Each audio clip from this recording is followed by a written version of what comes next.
জঙ্গল ঘেরা এলাকার উচ্চ মাধ্যমিক পড়ুয়াদের পরীক্ষা কেন্দ্রে পৌঁছে দেওয়াই উদ্যোগী বন দফতর। একদিকে বক্সা ব্যাঘ্র প্রকল্পর জঙ্গল, অন্যদিকে জলদাপাড়া জাতীয় উদ্যানের জঙ্গল দিয়ে ঘেরা আলিপুরদুয়ার জেলা। ডুয়ার্সের বনবস্তিতে থাকা ছাত্রছাত্রীদের অনেকটা অতিক্রম করে তারপর বিদ্যালয়গুলিতে পরীক্ষার জন্য যেতে হয়।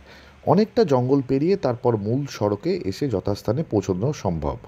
জঙ্গল দিয়ে যাওয়া আসা হাতি আক্রমণের প্রাণ হারানোর আশঙ্কা থাকে। তাই আলিপুরদুয়ার জেলা বন দফতরের বিশেষ উদ্যোগে বনবস্তির উচ্চ মাধ্যমিক পরীক্ষার্থীদের বন দফতরের নিজস্ব গাড়িতে করে পরীক্ষা কেন্দ্রে পৌঁছে আবার বাড়ি ফেরানোর ব্যবস্থা করা হয়েছে বলে জানান বক্সা ব্যাঘ্র প্রকল্পের ডিএফটি। এবারের আলিপুরদুয়ার জেলায় উচ্চ মাধ্যমিক পরীক্ষার্থীর সংখ্যা থাকছে মোট 10,061 জন, যার মধ্যে ছাত্রের সংখ্যা থাকছে 4,305, ছাত্রীর সংখ্যা থাকছে 5,756 জন। পরীক্ষা কেন্দ্রের সংখ্যা থাকছে 60টি। এর আগের বছর উচ্চ মাধ্যমিক পরীক্ষা কেন্দ্রের সংখ্যা ছিল 64। এবছর তা কমিয়ে করা হয়েছে 60।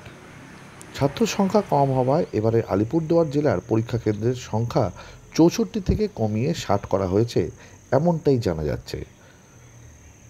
আলিপুরদুয়ার থেকে বিশেষ রিপোর্ট, সত্যম নিউজ।